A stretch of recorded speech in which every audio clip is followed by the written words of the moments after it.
Fjala Bismillah, qelësi i çdo të mirë. Gjatë gjithë historisë, muslimanët kanë gatuar kulturën dhe qytetrimet e tyre me fjalën Bismillah. Në sofrat e të gjithë muslimanëve, duart zgjaten drejt ushqimit me fjalën Bismillah. Ushqimet shtohen e shumohen me begatinë e saj. Në mbrëmje, muslimani bie gjumë duke thënë Bismillah. Në mëngjes e fillon ditën me Bismillah. Muslimani del nga shtëpia me Bismillah, hyn në shtëpi me Bismillah. Hipen në mjetin e transportit me Bismillah. Fillon punët e mira dhe domethënëse me Bismillah. Adhurimet me të plotësohen. Duart me të ngrihen për dua.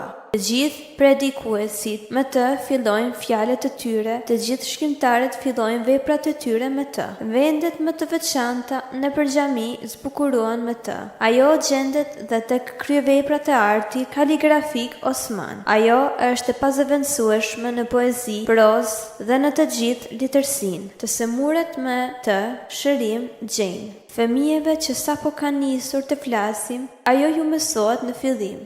Shkurtimisht, ajo është qelësi i çdo të mirë. Sa qartë e bukur është shprehur i ndjeri Sulejman Çelebiu, autori i veprës Mevlid i Sherif. Emrin e Allahut të përmendin fillimisht.